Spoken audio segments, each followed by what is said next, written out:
Hello everyone and welcome to this talk. I'm going to share some bits and pieces from the first year of Ashborne Games. I'll focus mainly on our first release, Comanche. Before we start, please feel free to make this an interactive experience. If you happen to have any questions, just ask away. Before I begin, you may possibly wonder who I am and why should you even listen to me. First and foremost, I'm a gamer. I started playing games a bit after the Velvet Revolution and I played a lot. Luckily, my parents supported me and were even proud when I discussed dungeon strategies for EverQuest 2 in English with my guildmates. That led me to a career of game journalist at Dopia.cz webzine. I played games for a living, or at least for money. Eventually, I was made redundant and jumped off to the other side of the barrier thanks to my programming background and contacts with Ivan Buchta.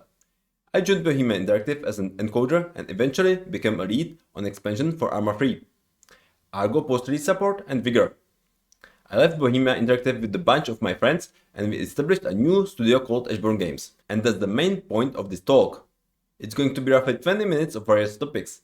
I would like to fly you through establishing a studio during worldwide pandemic. I'm going to briefly touch the history of Comanche as it is important for our development.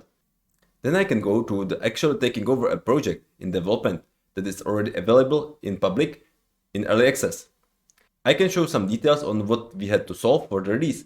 And if there is still some time left, we can discuss other things as well. Let's start from the very beginning. How did Ashborne Games happen to be? I briefly touched that I was working on Vigor at Bohemia Interactive. I don't want to go through the reasons, it's sufficient to say that there was a bunch of people not happy with the situation. We agreed that it's best to solve the situation and started looking for our contracts around the games industry. There was some 8 of us and we addressed roughly the same number of various companies. The situation was a bit easier for us. There was already a group of people who left Bohemia and established their own studio in Bratislava, THQ Games. And as I knew David Durchak even before we met in Bohemia, I got in touch with him as well. David was insightful. He explained all the stuff about opening a new studio, what does that mean and what does that need. He even tried to connect us with the people from THQ Nordic, yet they weren't up to opening a new studio so close after they started THQ Games. Eventually, thanks to David, they changed their mind and got into talk with us. That was even the time when I mentioned my intentions not only to my direct lead at Bohemia, even to the CEO to make him aware that I'm in touch with some friends. Just for the record, I cannot speak about the other companies we were in discussions. Speaking with THQ Nordic was a great experience for the very start. We got in touch with their product development director who explained us their vision. It was like a balm for the soul for the people who were on the call. We discussed the opportunities and we were asked to pick some THQ Nordic IP that we would like to work on. And it resulted in one of the best experiences I had in game development for years. The bunch of people proposed roughly 10 ideas. We were discussing them, bouncing them around, checking if they are able to scale, for example. It was great to see all the people who got swallowed by administration to use their creativity again. At the very end, Petr Kolář, our creative director, added one more idea which instantly connected with everyone in the room. There was a catch in that, or rather 2 of them. First, we didn't pick any of the THQ Nordic IPs, we rather aimed to create a new one.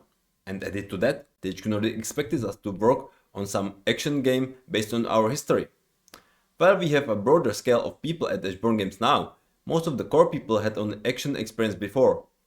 THQ Nordic saw that as an opportunity to use our knowledge to finish Comanche first before we head to the development of our dream game. Yet there was one more catch, there was just 8 of us and we didn't know how many people are actually going to form the studio. We were open about that to all our contacts and it added some headache to their considerations. THQ Nordic was happy to see our pitch of our dream game. We added even a rough prototype to showcase it a bit more. As they decided to get us on board, there was one last obstacle to take. As we would form an internal THQ Nordic studio, it has to be approved by their parent company, the Embracer Group. Some of you may possibly know that as THQ Nordic AB, a big group based in Karlstad in Sweden, which owns groups like THQ Nordic in Vienna, Deep Silver, Koch Media, Saber Interactive, or recently added Aspire and Gearbox, for example. As Embracer Group confirmed the THQ Nordic intent to start the studio, we started the landslide as we handled our resignations to Bohemia Interactive. And that's how we formed Ashborne Games. Indeed, it wasn't that easy. Even the studio name discussion took 4 months. There were various options like for example Shalnia Games, referring to the village we live in. The actual establishment of the company was an easy one, as THQ Nordic arranged everything based on the experience with Nine Games. We just had to sign the company charter, and that was it. There was 13 of us in November, 30 in December, and we started 2021 with 36 people in the company. Keep in mind that it all happened in 2020, a year of COVID and all the catastrophes. Getting hardware for a newly funded company was a nightmare, as the hardware shortages just stuck. And you may possibly remember even Ever Given disaster in Suez, which made the deliveries even worse. Luckily for us, most of us had the solid hardware at home, and we were able to get some crucial pieces for those who didn't just in time. And as neither Godzilla nor White Walkers appeared for the big 2020 finale, we were able to start development. There was even an upside to the whole pandemic situation, apart from THQ Nordic having more money to fund new studios. Office owners became more open in negotiations, and it was possibly the best time to look for the office space. We used it a bit over the top, and there was a big reconstruction of our current offices. As you can see in the picture, there was even a hole to an upper floor at one time. While we are joking that games get delayed all the time, office reconstruction is a nightmare you cannot even imagine in that regard. It took 9 months instead of 3, and even the budget was increased a lot. We didn't need to get offices at the very start. People were already used to work from home, and we met every now and then to keep in touch, at least virtually. Indeed, it all came at the cost of building some studio identity and culture, which is harder to do remotely. Still, we have a great office in the end. You can possibly check our social network if you want to see more. The most important thing for me is that people like it and are happy not only to work, even played some games there. Roughly 2/3 of the studio went to the office voluntarily over the summer, which speaks for itself. And we were able to celebrate the first anniversary since founding the company recently. While the office is still in early access, I would dare say that we survived the studio establishment. Most of the team didn't focus on operations or offices. We worked on Comanche, and I may need to throw a brief lesson on the game's history here. The first Comanche was released in 1992 by Novologic. It was a single-player helicopter arcade based in a voxel world. It got its sequel pretty soon, in 1995, and the game was even multiplayer capable. Novologic went as far as releasing Werewolf vs. Comanche the same year. The biggest advantage was the box contained 2 CDs, which meant that the game can be shared with a friend as well. Subsequent games were released in 1997 and 2001 respectively. You can even find Comanche 4 on Steam now. The voxel world aged pretty well, while the gameplay is a bit shallow. It counts on fighting against overwhelming number by having technological advantage. Novologic later got into fight with Activision regarding their other series, Delta Force. One of Call of Duty's contained that unit, and Novologic wanted to have a share due to that. They lost the cause and went bankrupt in 2012. THQ Nordic bought their IPs. That meant some silence for the Comanche fans until Gamescom 2019. Out of nowhere, THQ Nordic showed this trailer.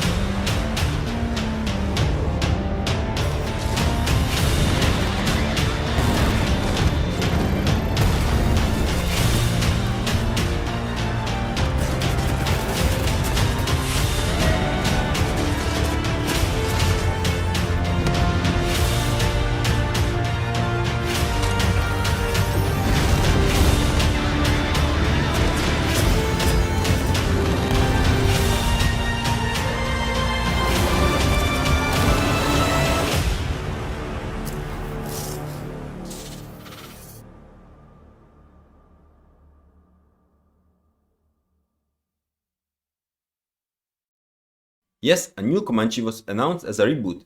Even the box art was most similar to the Comanche 2. As you can see, there was some inspiration in that regard. Still, there was no mention of single player, just a team versus team. Fanbase was vocal about that, as Comanche was perceived mainly as a single player game. Adding skins that players can unlock was adding an insult, despite THQ Nordic stays clear from the free-to-play monetization as far as they can. External studio Nuclear had a hard job to address the reaction in a short time. They managed to release the game in early access on Steam in March 2020 with completely different messaging. Product not yet rated.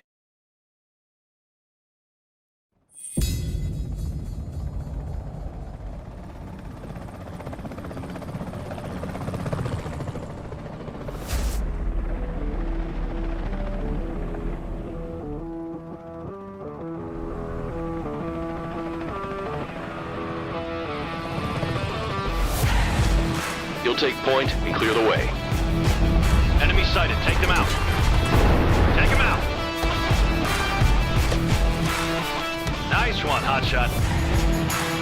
Stick together.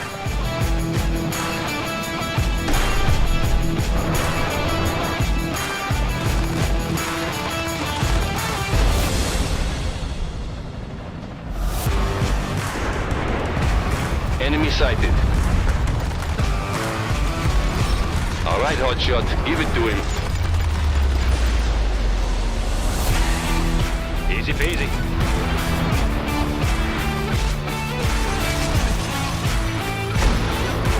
Expect heavy resistance.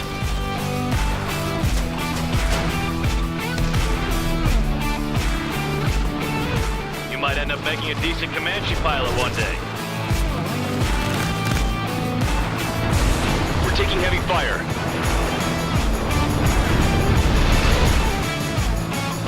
Light him up. Nice shot, Rook.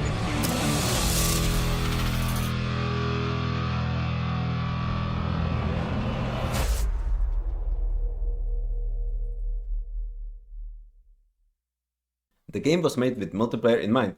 All the single player parts were just bashed onto the game. We even got access to the repository before we signed anything to see if we are able to do something with the game. The goal was clear: do some damage control and release game in a good enough state to not harm the IP. I must mention one thing. Nuclear did a good job with the multiplayer part of the game. It wasn't complete, yet the code was mostly clean one and nicely documented. The same was right even for the art bible, for example, showcasing how the game should look like. The futuristic setting meant a different timeline than the original games, which resulted in another wave of alienating the fanbase. They didn't have the overpowered toy available. They had to fight other helicopters on the same tech level. Even the UI design was clear from the art bible, yet as I mentioned, the single player part was bashed onto the game. Our first goal was to release the last update made by Nuclear, and that was the conclusion of the single player campaign. They did a good job showcasing all the helicopters in the campaign, yet some abilities didn't work in single player at all. We managed to fix the nastiest bits and released the update ourselves at the beginning of this year. Meanwhile, we started working on a new game mode called Conflicts. It was meant to take Comanche back to its roots, as the marketing lads used to say nowadays. Short replayable missions against overwhelming odds. Players are most likely going to repeat them to improve their performance and gain stars. Those open new missions and allow progression to some lightweight story arc. As one of the concerns was that the game looked aged to allow multiplayer matches, we worked on having scenic views as well. For example, this volcano in Operation Issel. And there were some screenshots from development. This is Operation Tehran, second of 3 missions we released in the first update. The third one was Operation Purple Nemi, set in Pacific Ocean. 3 distinct biomes showcased how we learned from the community feedback and returned the game to the Comanche for looks. We had other missions in development as well, always working on more of them at the same time. The scenery was meant to be varying while keeping the helicopter and drone combat in mind. Not too complex art assets, as helicopter don't go close enough, yet in enough detail even for the drone to close up. We used all the post processes to make every mission distinguishable. And this one even contains reference to Ever Given, as it's one of the ships you need to protect in 2 parallel canyons. Luckily for us, it doesn't get stuck in the game. We announced us taking over Comanche as well as the studio web, together with the first update showcasing 3 conflicts in April this year. Let's see the trailer we made.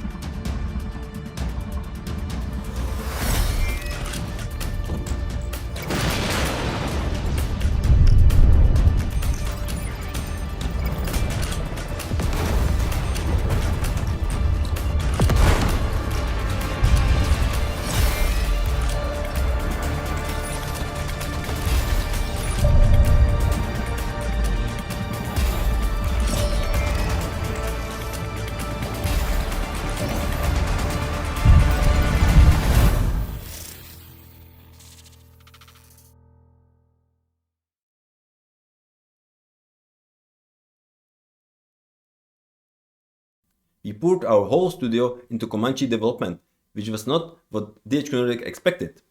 And looking at the sales, I couldn't buy them. We had to reduce the support and move people to our dream project instead. Being game developers, they became passionate for Comanche and wanted to finish their job.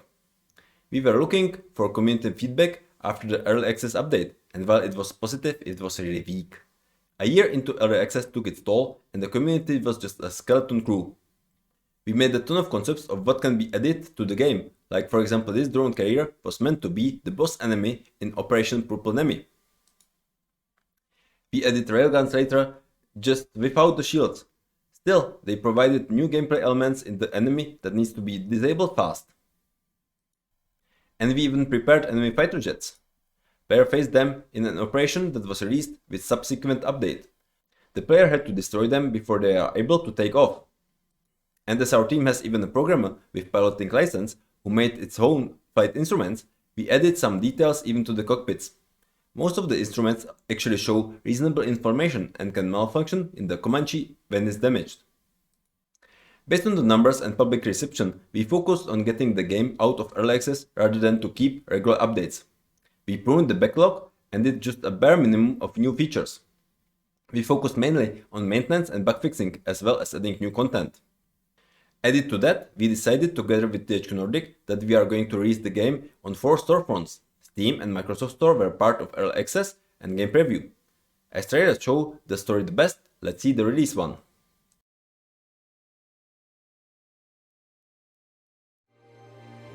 Mayday! Mayday! This is Comanche Ashborne! We're taking heavy fire! A storm is coming. Trust me, you will need all the help you can get. Here are your orders. You'll need to secure the perimeter, eliminate all enemies outside, and infiltrate the structure with your drone.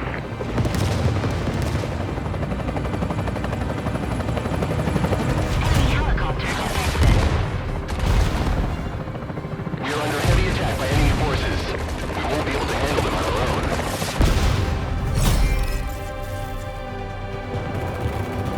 Congratulations, Rook. You have been assigned to a Tellus task force.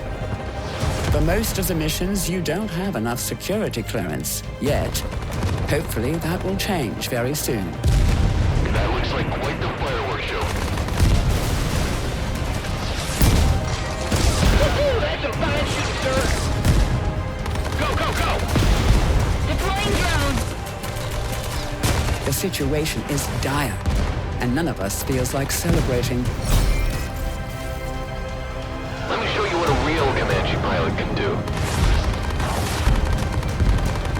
A taste of your own medicine might just be the cure. You're still alive. That's a shame. I'll come say hi personally.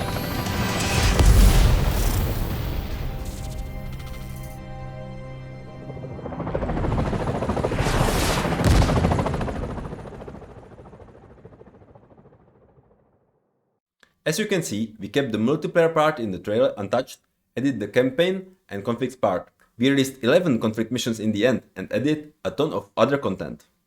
We focused mainly on making the game more varied, with marketing assets showcasing the open world nature of the conflicts.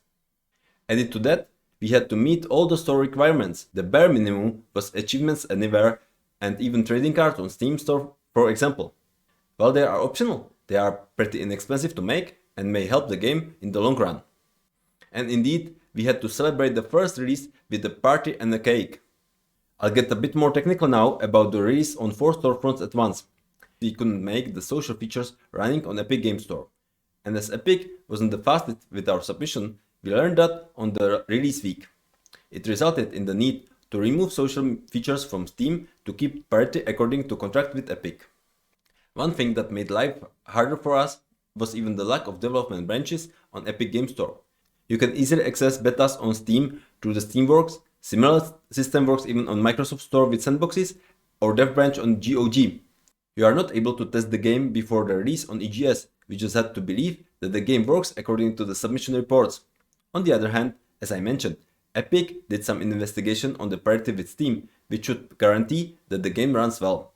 And don't forget that we didn't publish the game ourselves. We had THQ Nordic for that. We uploaded binaries to Steam and Microsoft Store, and the rest was taken care of by THQ Nordic with all the pros and cons. And one last example of the development process we had to adjust. We decided to create a new enemy helicopter instead of bumblebees from Nuclear. It's pretty similar to Werewolf from Comanche 2. In the end, it's not in the game. One of the reasons we didn't replace the model was that we would need to adjust all the loading screens we did for every mission, for example. That concludes my part of the talk. Before we head to the discussion, I would like to add a bit. I was speaking for quite some time about various topics. This should sum up the main takeaways from the talk. And you may even notice that there are some strange codes throughout the presentation. Those are Steam keys for Comanche. Feel free to grab one and give it a try. If you happen to have any questions, I'm all yours. And if you cannot think of any questions, feel free to pick some from the random topics people usually ask me. You can find more about Ashborne Games on our website and all the social networks, be it Facebook, LinkedIn, Twitter, Instagram or YouTube. They are like Pokemons for us. We don't have them all, yet we cover a reasonable part. And we are even hiring. Feel free to drop me a line. Thanks a lot for your attention. It was a pleasure to share the bits and pieces with you, and I hope it's useful for you. See you soon. Bye!